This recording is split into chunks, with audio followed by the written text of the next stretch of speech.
Samantala, ipiniliwanag ng PHIVOLCS kung ano ang dahilan at posibleng implikasyon ng muling pagputok ng Bulkang Canlaon sa Negros kaninang madaling araw. Yan ang ulat ni Rod Lagusan.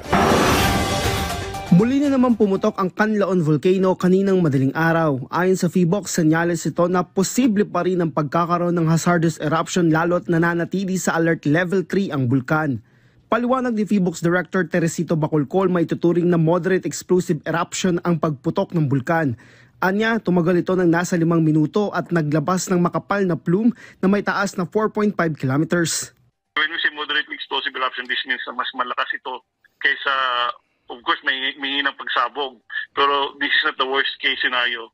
But it can still produce hazards like ashfall, volcanic gas, and pyroclastic density currents na nakita natin, and ito ay pwede pa rin magdulot ng significant impact, especially near the crater. Kasabay nito, narinig din ang malakas na ugong sa bahagi ng Canlaon City.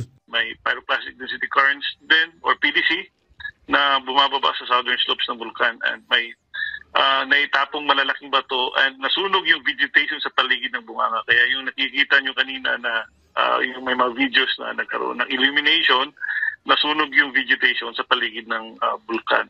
Ang PDC ay ang pinaghalo-halong volcanic materials, volcanic gases na nagkascade o bumaba sa dalisdis ng bulkan. Ito ay delikado dahil masusunog ang lahat ng dadaanan nito. Bago ang naging pagsabog, napansin nila ang pagbaba ng sulfur dioxide level. Ayon kay Bacolcol, nabarahan ng conduit o daluyan ng bulkan.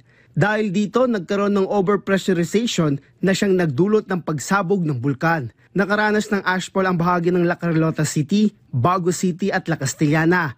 Kaya patuloy ang paalala ng PHIVOLCS sa publiko na maging mapagmatsyag. Payo ng otoridad sa mga residente, lalo na mga malalapit sa bulkan, na agad lumikas kung kinakailangan. Pinagsusuot din ang publiko ng face mask bilang pag-iingat.